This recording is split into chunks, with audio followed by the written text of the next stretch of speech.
Today is 4.7 inverse trig functions. So with inverse trig functions, what we're actually trying to find is the angle, because normally when we're given the angle, we find the ratio of the two sides. But when you do the inverse, it's reversing what you're doing. So you're going to be finding the angle instead of the ratio of the sides. So we're going to lead into this just so that we see why our answers have to be restricted and that kind of thing. So first of all, let's take a look at the graph of sine. So we know the graph for sine has a period of 2 pi.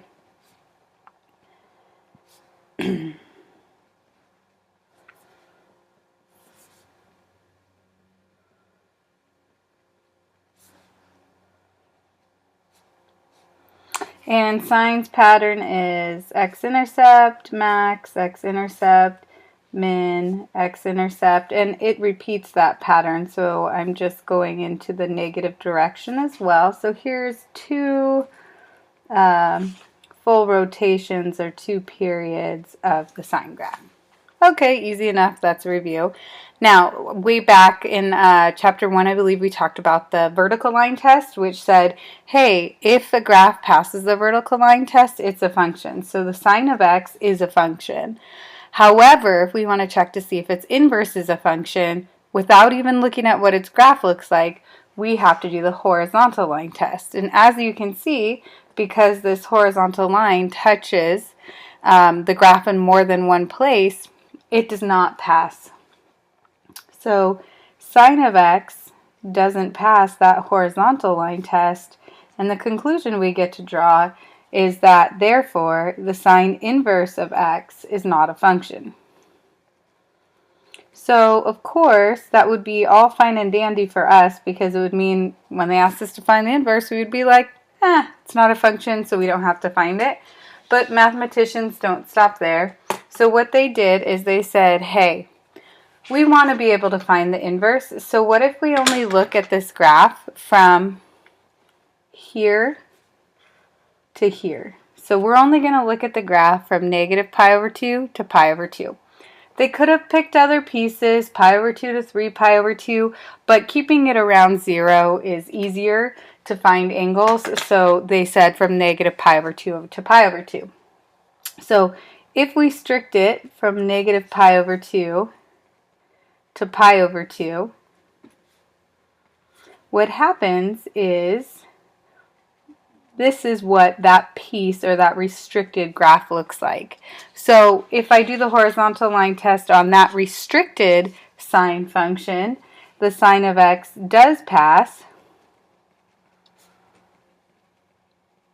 and therefore sine of inverse of x is a function, but only on the interval from negative pi over 2 to pi over 2. So what this tells us, just so that you know, is that when you find angles for sine inverse, you can only give answers that are in quadrant 1 or quadrant 4. And remember, because it says negative pi over 2, your quadrant 4 angles need to be negative, and your quadrant 1 angles are still positive.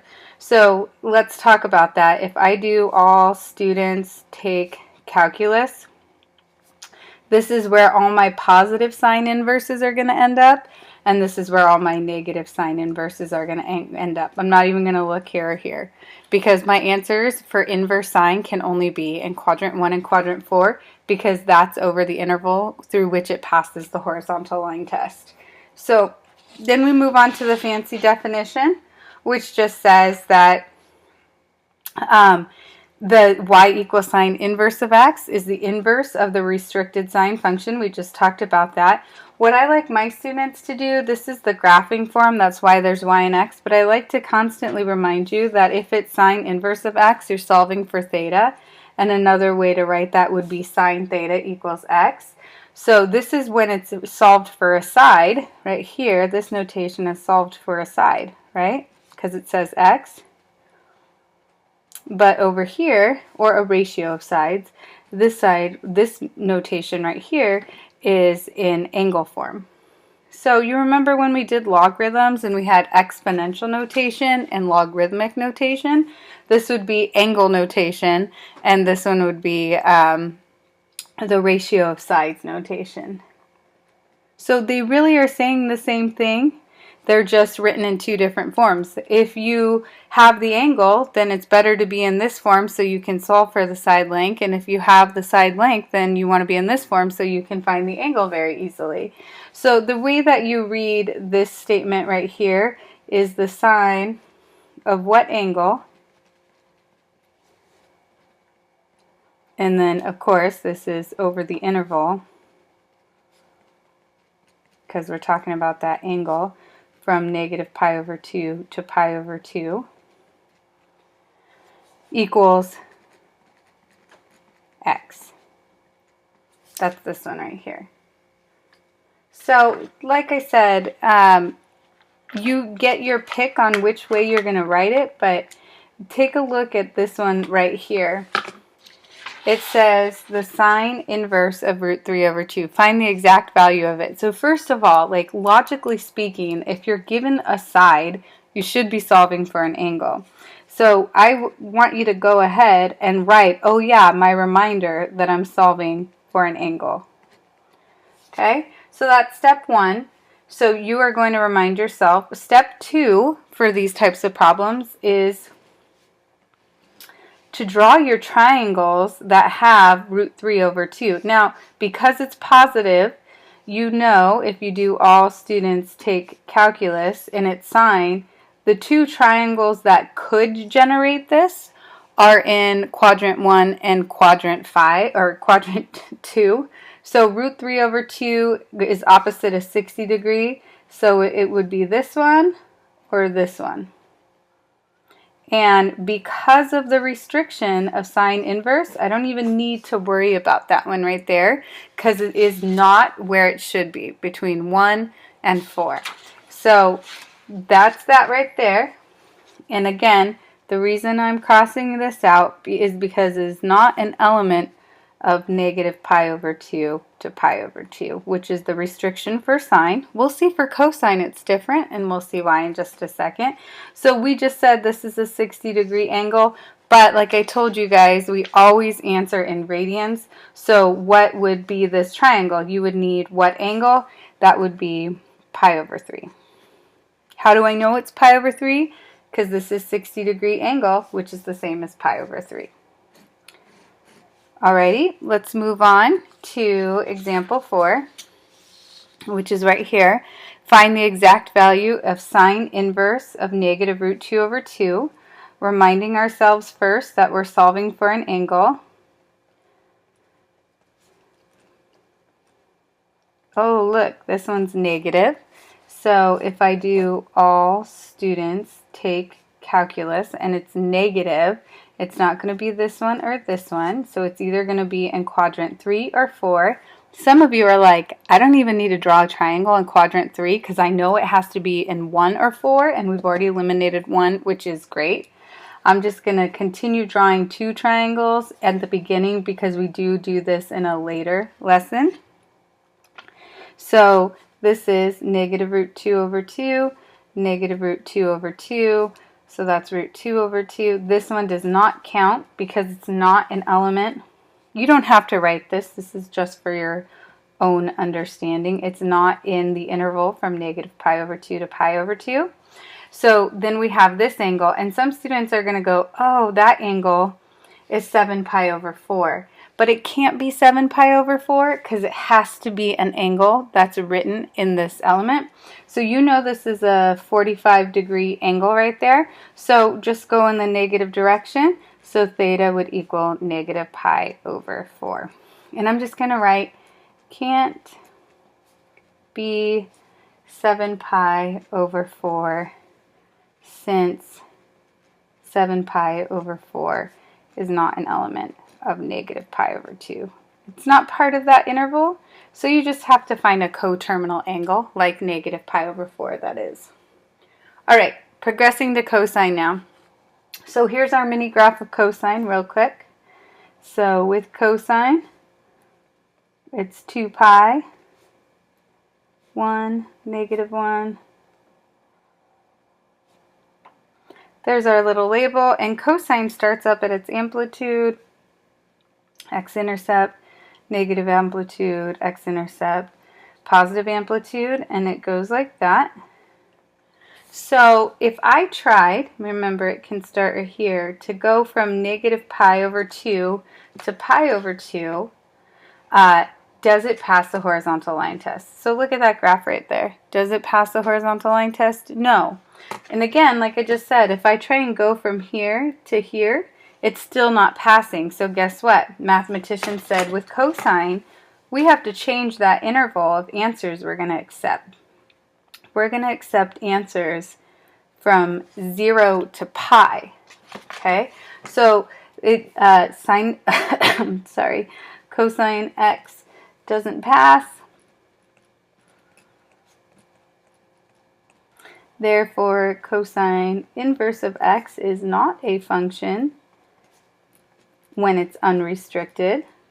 But if I look at the interval from 0 to pi, which is only half of the graph,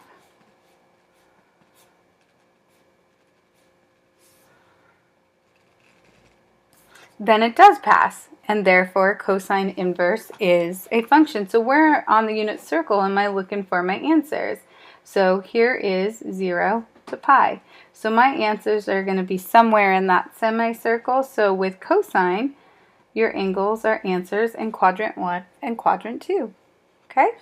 So same thing we did before. This just means you're solving for an angle. This means your solution is in terms of the ratio of the sides.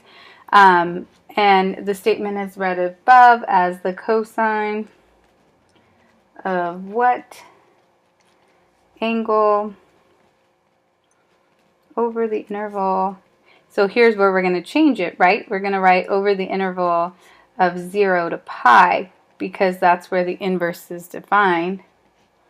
And then equals x. Okay, so how do we do these ones? Find the exact value of cosine inverse of negative 1/2. First of all, you remind yourself that you are solving for an angle, so you put the theta in front. So that's this situation right here. And some students like to add this extra step and then just kind of say another way to write this is the cosine of what angle equals 1/2. I kind of think it's unnecessary, and I should say negative 1/2, but it means the same thing. And if you're someone who processes better, if you see it like this, then by all means do it. So we have all students take calculus, and I want the cosine to be negative. So that is going to happen here and here. This is where cosine is positive. So I'm going to cancel those out. Cosine goes with x, so the x part of my triangle is negative 1/2. So it would be like this. It's part of a 30, 60, 90 triangle. And then I'm crossing out quadrant 3. If you notice, none of our solutions should be in quadrant 3. I'm crossing out quadrant 3 because the answers for cosine have to be in quadrant 1 or quadrant 2. Okay, so opposite that is root 3 over 2, and that's 1. That means that that angle inside there is a 60 degree or pi over 3 reference angle. But if I just said the answer was pi over 3, when I graph, it would actually be over here, and the cosine would be 1/2. So I need the angle that's going to go all the way to there. So that's going to be 2 pi over 3. And that is our answer. And again, I just like to be extra thorough. I'm crossing that out because it's not giving me angles that are over the interval from 0 to pi. Okay? Alrighty, moving right along. Go ahead and flip it over.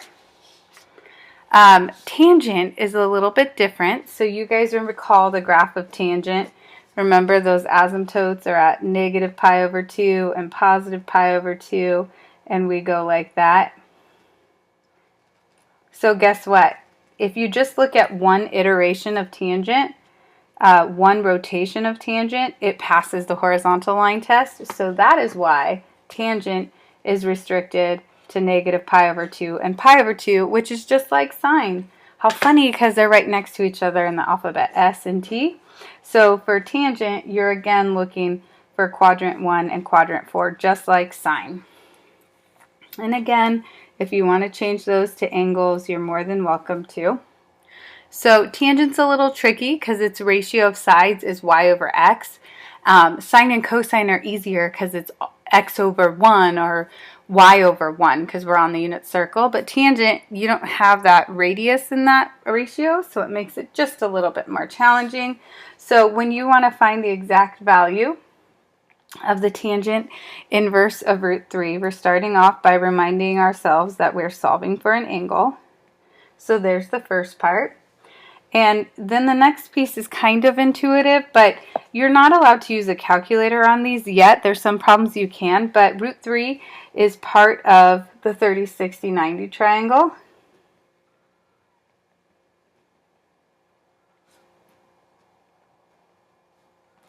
So you would technically have two options, and hopefully you're getting better at deciding which option it is. But if not, this is what you would do. Option 1 would be, let's say you had the y over x, which is tangent's ratio. The y could be root 3 over 2, and the x could be 1/2. Or your option 2, if you weren't quite sure yet, would be the y would be 1/2 and the x would be root 3 over 2. That's the only set of ratios that could possibly simplify to root 3. So then you're like, okay, well, which one is it? Well, this ratio here, these 2's, when you copy dot flip, are going to cancel, and this is going to equal root 3. But when you do this one, it's going to equal 1 over root 3, which simplifies to root 3 over 3. So it can't be that option. The y cannot be 1/2. Okay? So then we continue as usual. All students take calculus. The tangent is positive, so it can either happen here or here. We know the y value is going to be root 3 over 2. Or, look it down here, wouldn't it be negative root 3 over 2 and negative 1/2? And then when you do y over x, because you have two negatives, it turns into a positive. But that's all irrelevant, right? You guys are like, well, okay, why are you even looking at that? So then we're back up to this one because we have to have answers in quadrant 1 or quadrant 4. And it's opposite 60, and in radians, 60 is pi over 3.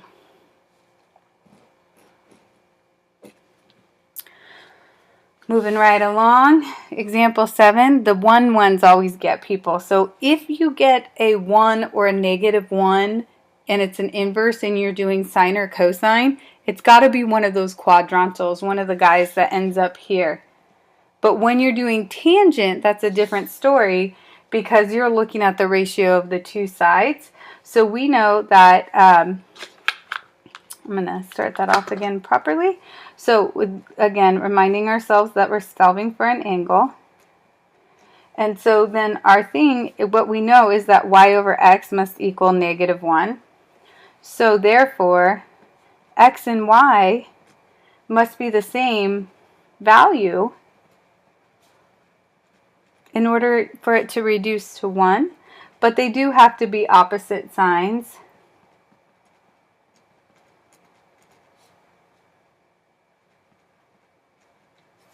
So what kind of triangle will give you two sides that are the same? And so that's going to be a 45, 45, 90.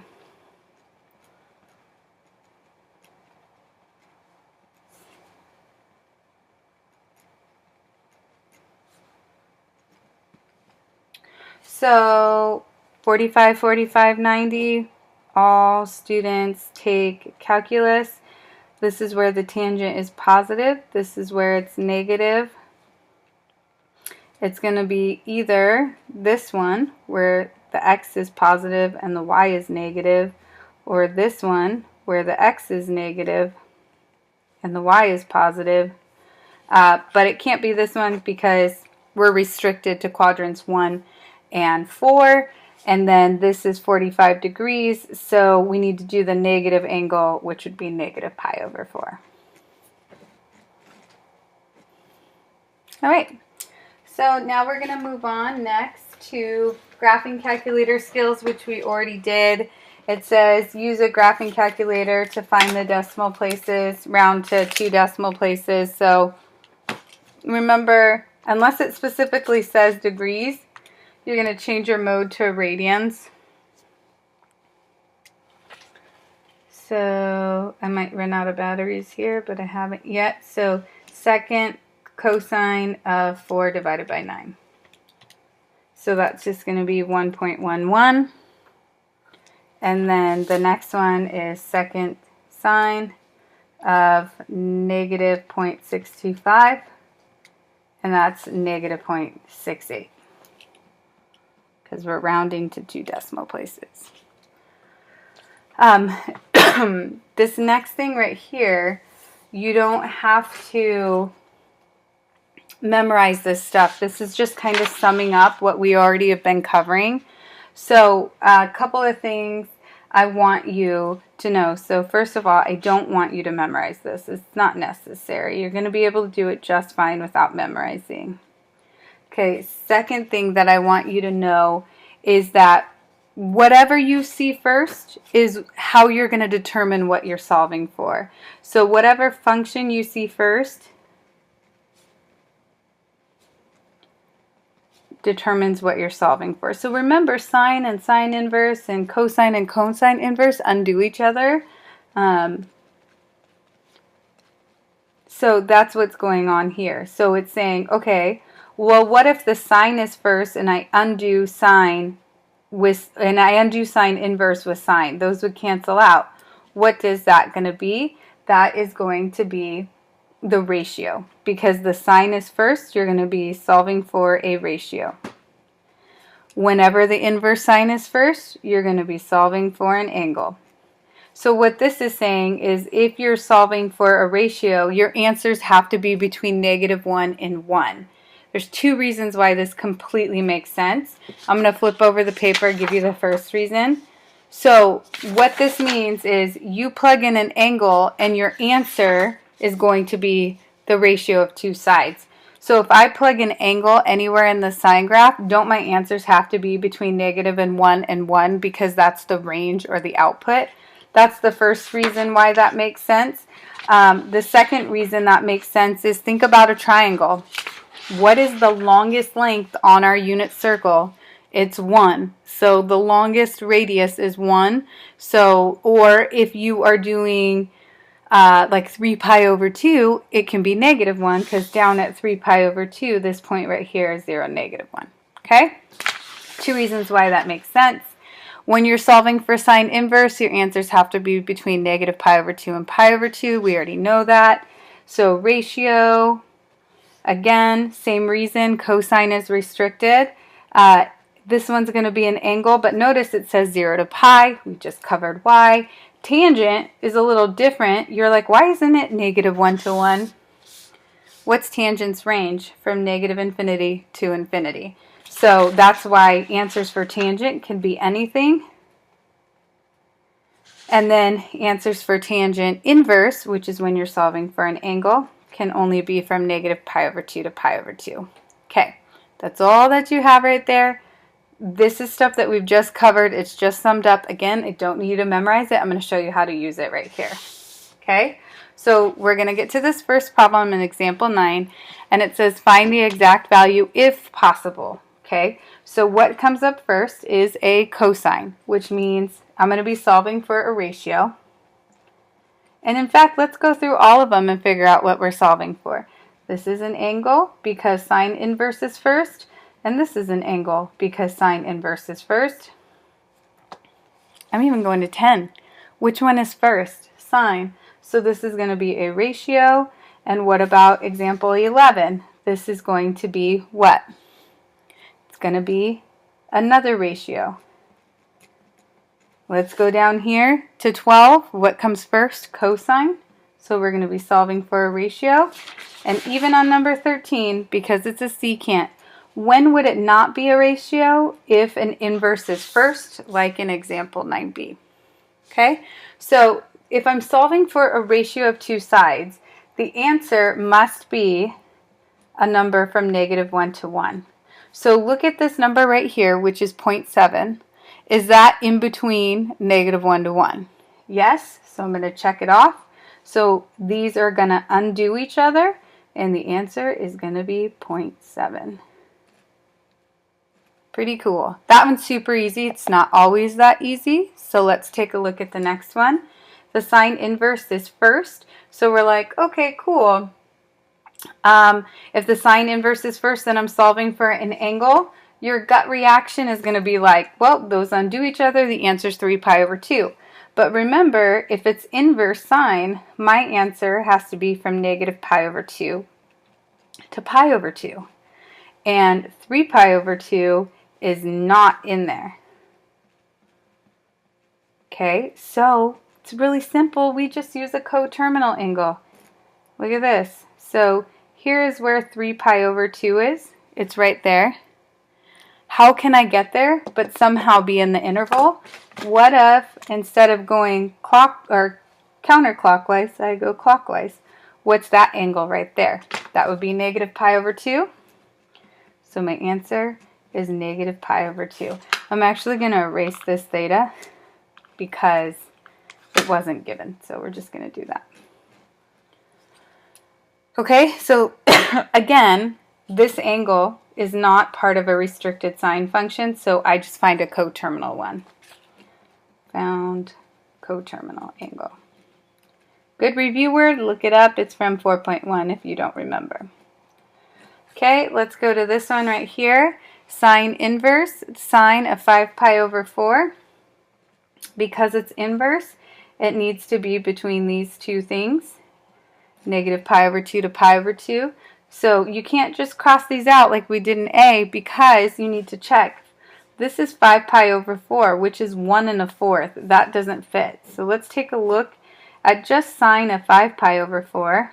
That would be here, right? And if I were to evaluate that, the sine would be negative root 2 over 2 because sine goes with y. So is there any triangle that will also give me sine that's negative somewhere over here? Because that's quadrant 1 and quadrant 4. So the other triangle that will give me that same output is this one right here. How do I get there? Following the directions of Q1 to Q4, it would be negative pi over 4. Moving right along. Again, so the only reason why we have to do this business right here is because we need to find an angle that will give us the same answer as that does fit the restriction. Okay, find the exact value of sine tangent inverse 3 over 4. So this one's a little different. So this is what we're going to do. So we are going to draw a triangle. Tangent is y over x, right? So, and it's positive, so let's do all students take calculus. And we're still dealing with this right here. We're trying to draw the triangle that would make this angle right here. So, all and tangent, dun, dun, dun, dun. The y is 3 and the x is 4. So, the 3 should be bigger than the 4. We're going to Pythagorean theorem it here. 3 squared plus 4 squared. And some of you already know that this is a Pythagorean triplet. So what does C equal?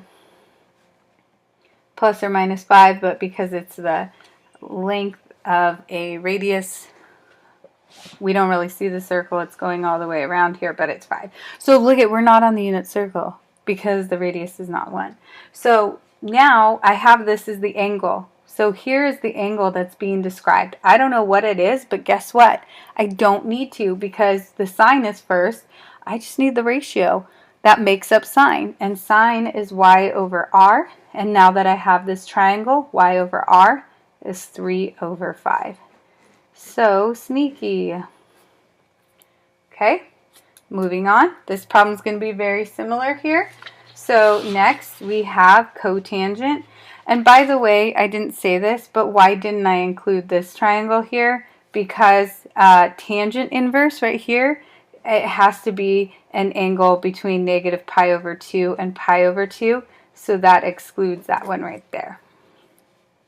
Okay, so example 11, find the exact value of this. So sine is going to be what? That's going to be y over r.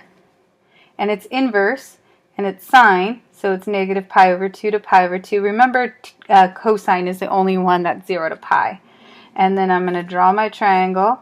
All students take calculus. It can't be one of these positive ones because the sign is negative. And then because anything in this quadrant right here won't be in that interval, I'm going to eliminate it. So y over r, remember the radius is always positive. So this one looks like this. This is negative 1 and this is 3. And for the sake of time, you're going to do Pythagorean theorem and you're going to find that that's 2 root 2. And actually, I'll just do it real quick. Because some students forget that when you're given the hypotenuse, you need to put that as your c. The hypotenuse is always c.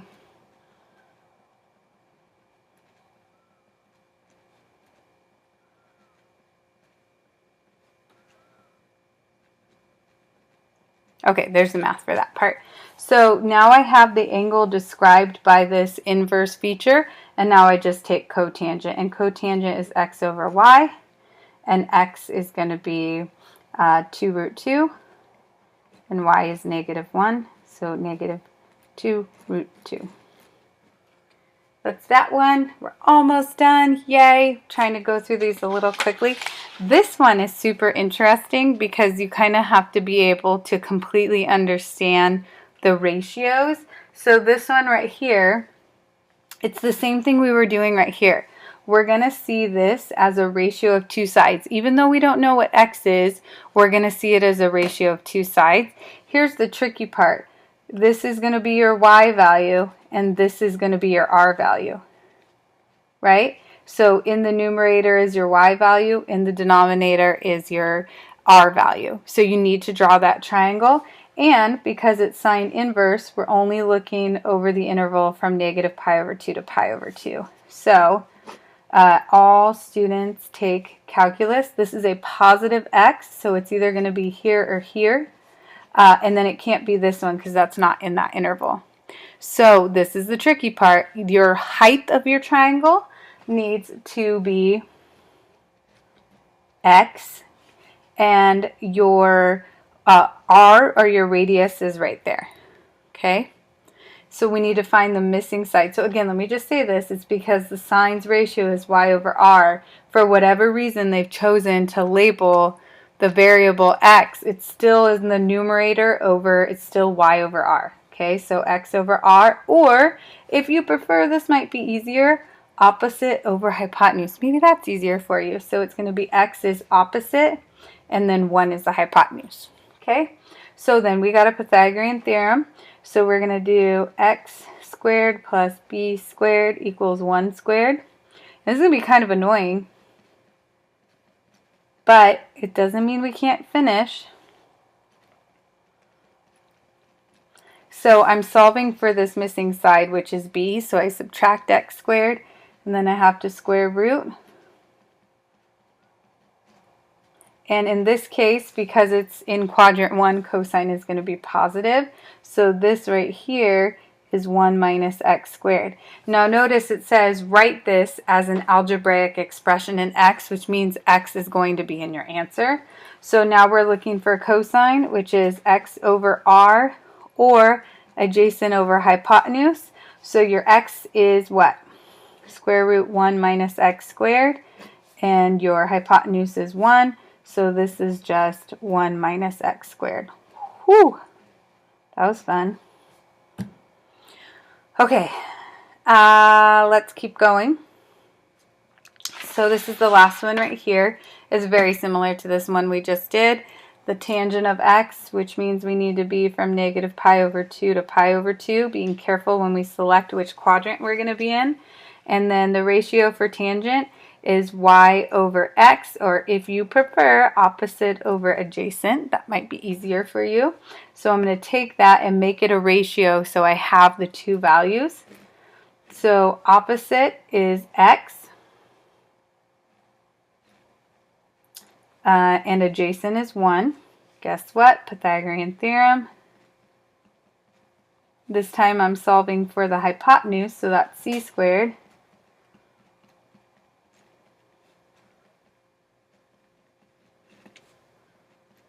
And it's always positive. So this is x squared plus 1. Again, why did I know I was in quadrant 1? I kind of skimmed over that, didn't I? Shame on me. All students take calculus. It's tangent and it's a positive x, so it can't be in these other two. And then it has to be from negative pi over 2 to pi over 2, which is quadrant 1 and quadrant 4, so it can't be there. I'm asked to find secant, which is r over x. So this is going to be x squared plus 1. Or if you prefer, sorry, I did r over x, this could be h over a over 1, which is just x squared plus 1. So you really have to know your ratios really well to be able to complete this lesson. And that is it. Have a great day.